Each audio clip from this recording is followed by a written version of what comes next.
সাম্প্রতিককালে এই যে ফেনী জেলার ফুলগাজী পরশুরাম ছাগলনাইয়াতে যে বন্যা হলো, আকস্মিক বন্যা, সেই বন্যা পরবর্তী সময়ে আমরা লক্ষ্য করেছি যে বিভিন্ন রকম চর্মরোগ, পেটের অসুখ এবং অন্যান্য রোগে এখানকার লোকজন আক্রান্ত হচ্ছে এবং তাদের পর্যাপ্ত চিকিৎসা সহায়তা পাচ্ছে না।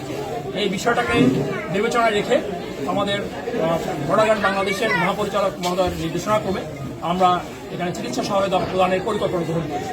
তারই অংশ হিসাবে ফেনী ব্যাটালিয়ন 4 বিজিবি তারা মেডিকেল ক্যাম্পেইনের পরিকল্পনা করে এবং এখানে জয়পুর সরকারি প্রাথমিক বিদ্যালয় ফুলগাজীতে আমরা আজকে প্রথম মেডিকেল ক্যাম্পেইন পরিচালনা করছি।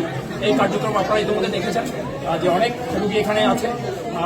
এখন পর্যন্ত প্রায় 400-র মতো রুগী দেখা হয়েছে এবং ওনাদেরকে বিনামূল্যে ওষুধ সরবরাহ করা হচ্ছে, ব্যবস্থাপত্র দেওয়া হচ্ছে এবং আশা করছি আজকে সারাদিনে 1200 থেকে 1500 রুগী আমরা দেখতে পারবো। আমাদের দুজন মেডিসিন স্পেশালিস্ট রয়েছেন, তারা রুগী দেখছেন, ঔষধ দেওয়া হচ্ছে।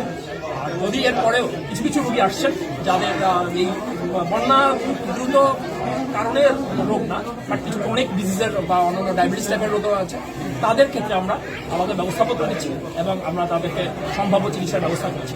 এবং এই রুগীদের যদি আবার এখান থেকে ফলো আপনি একবার প্রশ্ন করেছিলেন আমাকে, ফলো আপের প্রয়োজন হয় বা উন্নত চিকিৎসার প্রয়োজন হয়, সেক্ষেত্রে আমরা তাদেরকে জেলা হসপিটাল বা অন্য কোনো হসপিটালে যদি স্থানান্তর করে উন্নত চিকিৎসার প্রয়োজন হয়